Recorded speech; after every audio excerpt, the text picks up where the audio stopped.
سلامونه دوستانو، الله دې وکړي چې تاسو ټول به راتره روغ او جوړ اوسئ. دوستانو په دغه ویډیو کې تاسو د روغ ښیم چې تاسو څنګه کولی شئ په ایمیل باندې د فیسبوک ایډي جوړه کړئ، یعنې څنګه فیسبوک ایډي ته ایمیل ور اضافه کړئ او خپل ایډي په ایمیل باندې جوړه کړئ. نو ملګرو وخت مو نه نیسم، زه د ویډیو په طرف ویډیو شروع کوو. نو دوستان دې په لومړی تاسو په خپل موبایل کې فیسبوک را خلاص کړئ چې هغه یو فیسبوک وي. فیسبوک د را خلاصولو څخه وروسته دوستان دغه درې لاینه چې تاسو ته ښکاري، په دغه درې لاینې به دوستان تاسو کلیک وکړئ. کله چې په دغه درې لاینې باندې کلیک وکړئ دوستانو، د دې څخه وروسته دوستان تاسو ته یو بله مینو راځي، یعنې سیټینګز. دوستان تاسو به راشئ او په سیټینګ باندې به کلیک وکړئ. په دغه آپشن باندې دوستان تاسو کلیک وکړئ. کله مو دوستان چې په سیټینګ باندې کلیک وکړ، دې څخه وروسته دوستان یو بله مینو موږ ته را خلاصیږي، یعنې پرسونل اینډ اکاونټ انفارمیشن. دوستان لومړی سر کې چې تاسو ته ښکاري دغه یو دوستانو پرسونل اکاونټ انفارمیشن، په دې باندې دوستان تاسو کلیک وکړئ.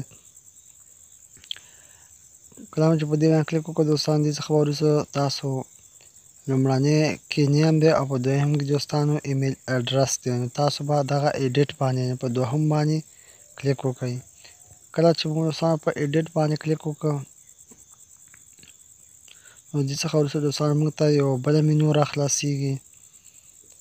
نو کله چې موږ په ایډیټ کلیک وکړو دوستانو، نو هغه لومړی چې تاسو ته ښکاري ایډ ایمیل ادرس، دوستانو په دغه لومړي باندې به تاسو کلیک وکړئ. په لاندې کې دوستانو نمبر ورکول کېږي، نو په دغه ځای کې دوستانو تاسو هغه ایمیل ورکړئ چې که جیمیل وي یا هو وي، دوستانو هر یو ایمیل چې وي تاسو کولی شئ په اسانۍ سره تبدیل کړئ. نو دغلته ایمیل مې دوستانو ورکړ او په ایډ ایمیل باندې دوستانو کلیک وکړئ. که چیرې پاسورډ یې نه غوښته، په دغه ځای کې باید ایډي پاسورډ هم ورکړئ او په ایډ ایمیل بټن باندې به کلیک وکړئ. کله مو چې په ایډ ایمیل بټن باندې کلیک وکړ، نو دوستانو دغه دی زموږ ایډي جیمیل ته واوښته. خو دوستانو د دې لپاره چې زموږ ایډي بیا په جیمیل باندې یعنې په ایمیل باندې خلاصه شي، نو دلته تاسو نه دوستانو کمپرن کوډ غواړي. نو دې لپاره دوستان ستاسو ایمیل ته یو میسج تللی وي، تاسو به خپل جیمیل را خلاص کړئ. هر یو ایمیل وي ستاسو دوستانو هغه به را خلاص کړئ، یعنې په دغه کې ټول ایمیل اډرسونه دوستانو خلاص وي. نو تاسو به دغه را خلاص کړئ دوستانو، او تاسو ته به یو ایمیل شوی وي، په هغې ایمیل کې یو کوډ ده دوستانو، هغه کوډ به تاسو کاپي کړئ. زه اوس دلته تاسو ته ښیم دوستانو، ګورم چې ماته کوم ایمیل راغلی دی او که نه.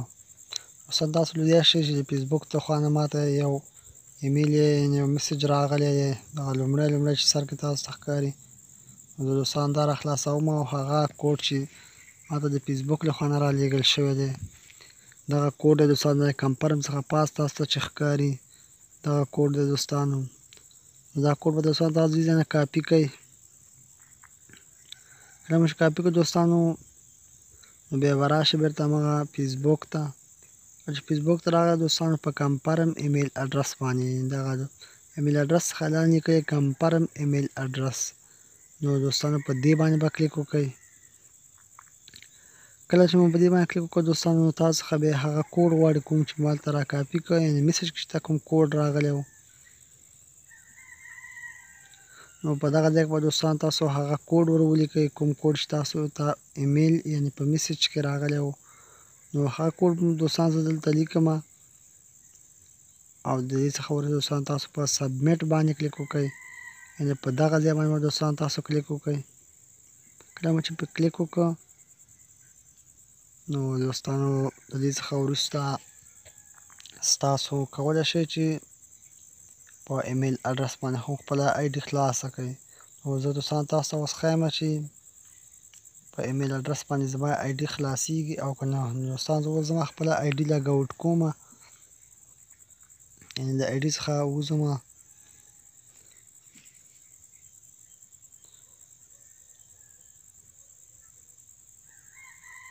نو زه له ایډي څخه دوستانو دغه دی بهر شوم. نو دوستانو ما اوس خپل ایمیل اډرس او پاسورډ ورکړه او په لاګین بټن باندې کلیک کوم دوستانو، ګورم چې زما ایډي په جیمیل یعنې په ایمیل خلاصیږي او که نه. دوستان تاسو لیدلی شئ چې زما ایډي په ایمیل باندې خلاصه شوه. نو دوستان ډېره یو اسانه طریقه ده، تاسو ټول کولی شئ چې طریقې څخه استفاده وکړئ. نو دوستان چې ویډیو مو خوښ وي نو ویډیو سره حتما لایک کړئ او داسې ښایسته ښایسته ویډیوګانو لپاره زموږ چینل سبسکرایب کړئ. ملاویږو په نور ښایسته ښایسته ویډیوګانو کې. د خدای